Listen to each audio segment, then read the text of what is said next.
ফুলকপি আমরা অনেকে অনেকভাবে রান্না করে খেয়েছি। আজকে চলুন ফুলকপির কুরমাটা রান্না করি।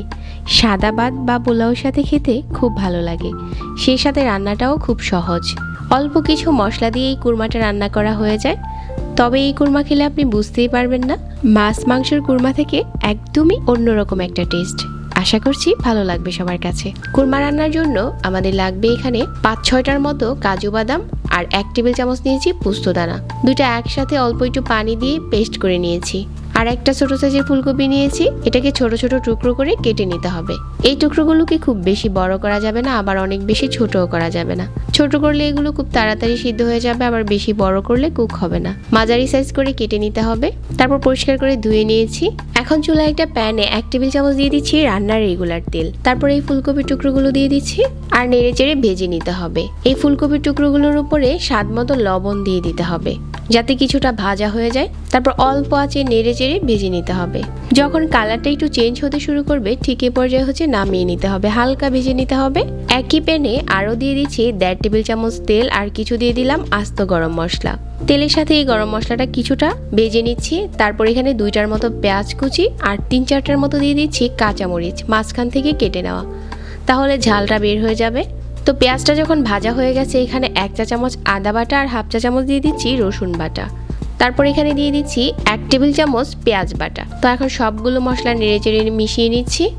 আর এখানে 1/4 কাপ দিয়ে দিচ্ছি টক দই, 1/2 চা চামচ দিয়ে দিচ্ছি লাল মরিচের গুঁড়া। এটা অবশ্যই দিতে চেষ্টা করবেন। কুরমাতে অল্প একটু মরিচের গুঁড়া দিলে দেখতে কালারটা যেরকম সুন্দর আসে, খেতেও ভালো লাগে। পরিমাণ মতো লবণ দিয়ে দিচ্ছি। এখন এই মশলাটাকে নেড়ে চেড়ে কিছুক্ষণ কষিয়ে নিতে হবে। যখন কষানো হয়ে যাবে, আগে থেকে ভেজে নেওয়া ফুলকপির টুকরোগুলো দিয়ে দিতে হবে। দিয়ে এই মশলাটার সাথে কিছুক্ষণ কষিয়ে নিতে হবে। আমরা আগে থেকে যেই পোস্তদানা আর বাদাম বাটা পেস্ট করে রেখেছিলাম, এখন হচ্ছে ওইটা দিয়ে দিতে হবে।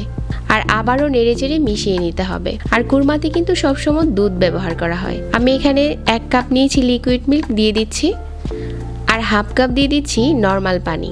অবশ্যই এখানে 1/2 কাপ পানি দিতে হবে, তাহলে ফুলকপিটা খুব ভালো করে সিদ্ধ হবে। তারপর চুলার আঁচ মাঝারি রেখে ঢাকনা দিয়ে ঢেকে রান্নাটা করে নিতে হবে। আমি মাঝারি আঁচে বেশ কিছুক্ষণ রান্না করে নিয়েছি। আর আমাদের ফুলকপির কুরমা এখন রান্না করা প্রায় শেষের দিকে। তারপর আমি দিয়ে দিচ্ছি এখানে কয়েকটার মতো কিশমিশ। এটা অপশনাল, চাইলে স্কিপ করতে পারেন, তবে দিলে খেতে ভালো লাগে। তারপর দিয়ে দিচ্ছি 3টার মতো কাঁচামরিচ। এটা কিন্তু ঝাল হবে না, শুধু খুব সুন্দর একটা ফ্লেভার আসবে। তো এখন হচ্ছে নেড়ে চেড়ে চুলাটাকে বন্ধ করে দিতে হবে। আমাদের কুরমা এখন তৈরি হয়ে গেছে। সাদা ভাত বা পোলাওর সাথে খেতে কিন্তু খুব ভালো লাগে। সেই সাথে এই রান্নাটা আপনারা বাচ্চাদের জন্যও করতে পারেন। ঝটপট একটা সহজ রেসিপি শেয়ার করলাম, আশা করছি সবার কাছে ভালো লেগেছে। সবাইকে আবারও ধন্যবাদ জানাচ্ছি এতক্ষণ ধরে রেসিপিটা দেখার জন্য। আজকে এখানেই বিদায় নিচ্ছি। আল্লাহ হাফেজ।